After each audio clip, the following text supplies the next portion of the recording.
न हि तद् भविता राष्ट्रं यत्र रामो न भूपतेः तद् वनं भविता राष्ट्रं यत्र राम निवसस्यति। ये बात गुरु वशिष्ठ कह रहे हैं कैकई से। क्यों कह रहे हैं? पहले इसका अर्थ क्या है? इसका अर्थ यह है कि जहाँ राम का निवास होगा वह वन भी राष्ट्र बन जाएगा, और जहाँ राम का निवास नहीं होगा वह राष्ट्र भी वन बन जाएगा। यह चेतावनी दे रहे हैं माता कैकई को वशिष्ठ जी, गुरु वशिष्ठ जी, जो उनके कुल गुरु हैं।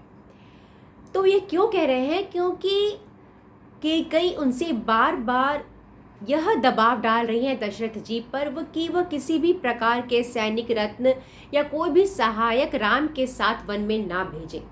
परंतु दशरथ जी इसका विरोध करते हैं और कैकई को कहते हैं कि धिक्कार है, और वह साफ कहते हैं कि मैंने तुमसे कभी यह वचन नहीं दिया था कि राम किस प्रकार बन जाए।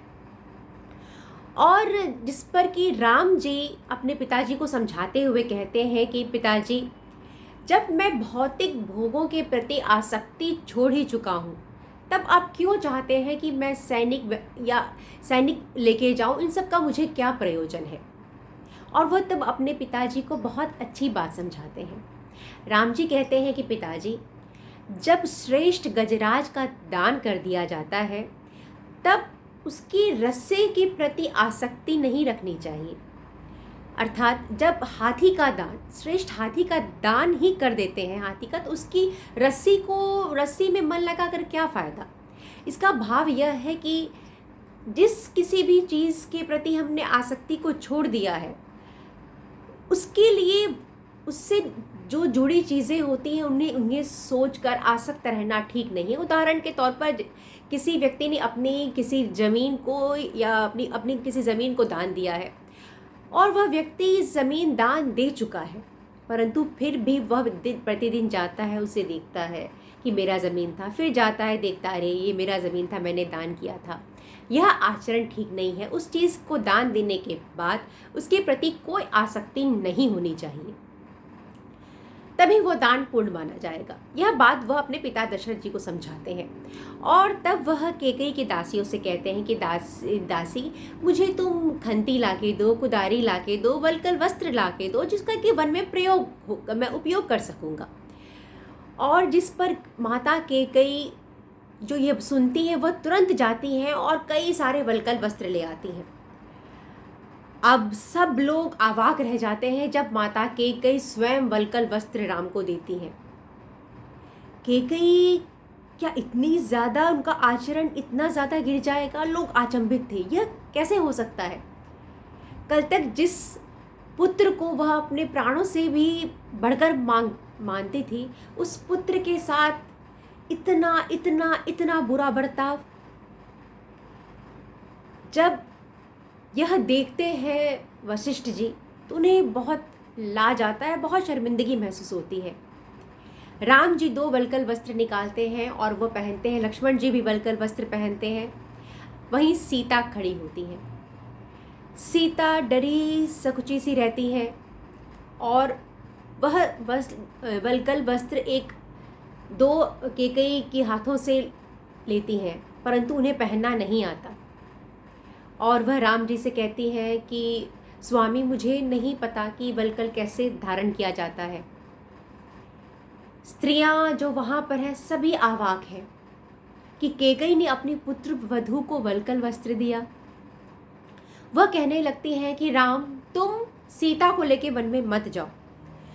तुम यदि चले जाओगे तो सीता को देखकर ही हम जीवित रहेंगे, और यदि सीता का यह हाल कि वह वलकल वस्त्र पहने, यह कैसे हो सकता है? वह पुत्र वधू है, ऐसा कोई वचन किसी को नहीं दिया गया था। वह वस्त्र आभूषणों से अलंकृत रहे। जब माताएं ऐसा कह रही होती हैं, उस समय राम जी सीता को स्वयं आगे बढ़कर सीता के निकट जाकर वलकल वस्त्र पहनाते हैं। अर्थात वह कह रहे हैं कि उन्होंने निर्णय ले लिया है कि उनकी धर्मपत्नी सीता उनके साथ वन में जाएंगी। परंतु गुरु वशिष्ठ यह सब देख नहीं पाते। वह कैकई से कहते हैं कि कैकई, तुम क्या कर रही हो, वो तुम्हारी पुत्र वधू है केकई। तुम अपने पुत्र वधू को वल्कल दे रही हो। क्या वो वल्कल पहनने के अधिकारी है? ऐसा कौन सा वचन दिया गया था? और राम बन जा रहे हैं, परंतु उनके पीछे यह राज्य, उनकी अर्धांगिनी सीता अयोध्या का कार्यभार संभालेंगी। क्योंकि वह राम की अर्धांगिनी है। और यदि सीता वन में जाती हैं तो हम सभी उनके पीछे वन में जाएंगे। अयोध्या के सब नगर के वासी उनके पीछे वन में जाएंगे। पशु पक्षी मृग सभी राम के पीछे पीछे वन में जाएंगे। यहाँ तक कि जो वृक्ष होंगे उनकी भी यही इच्छा होगी कि वह राम के पीछे वन में जाए, तुम्हारे साथ नहीं। और दूसरी बात ये कही, यदि भरत दशरथ जी से जन्मित होंगे तो तुम यह बात सुन लेना कि वह कभी भी अपने पुत्र कुल के आचरण से अलग नहीं होंगे। उन्हें यह भली भांति ज्ञात है अपने कुल का आचरण, और वह कभी अपने भाई को क्या त्याग नहीं करेंगे इस राज्य के लिए। और जो वल्कल वस्त्र वो कह रहे हैं वशिष्ठ जी की जो वल्कल वस्त्र वह राम को दे रही हैं, वह सीता को दे रही हैं, वही वल्कल वस्त्र भरत और शत्रुघ्न भी धारण करेंगे जब वह राम के पीछे पीछे वन में चले जाएंगे राम की सेवा करने के लिए। और इसीलिए वह सचेत कर रही हैं कि केकई तुम ऐसा कार्य मत करो ऐसा काम। तुम सोच रही हो कि तुम भरत के लिए कर रही हो, परंतु यह तुम भला नहीं कर रही हो अपने पुत्र का, बल्कि बुरा ही कर रही हो। परंतु केकई किसी भी चीज़ को सुनना नहीं चाहती। किसी भी चीज़ को वह उनको लगता है कि मानो कितनी जल्दी यह सब हो जाए कि राम सीता को लेकर वन में चले जाएं और यह कार्य संपन्न हो जाए, बस उनका ध्यान उसी तरफ है। इस कहानी का भाव क्या है?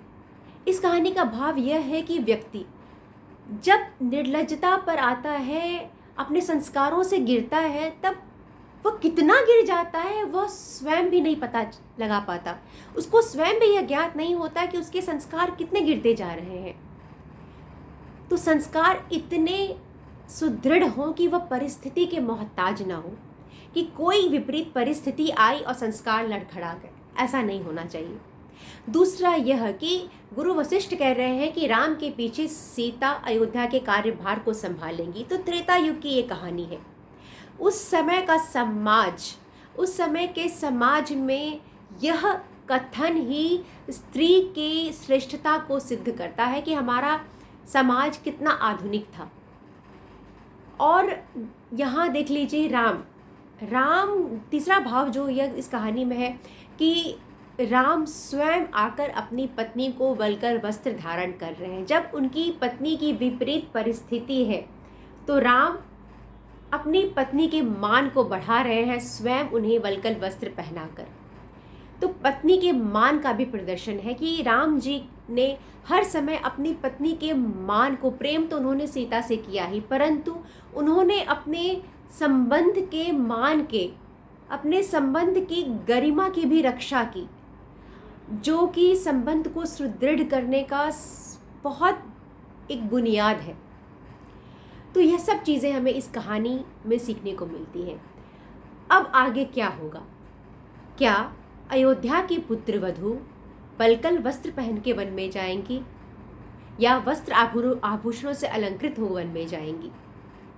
दशरथ जी कहते हैं कि यदि ऐसा होगा तो वह भी राम के पीछे वन चले जाएंगे, सारे सुख का त्याग करेंगे, धन का त्याग करेंगे, राज्य का त्याग करेंगे, वह भी राम के पीछे जाएंगे। तो अब आगे क्या होगा, कहानी में क्या मोड़ आएगा, यह मैं आपको अपने अगले वीडियो में सुनाऊंगी।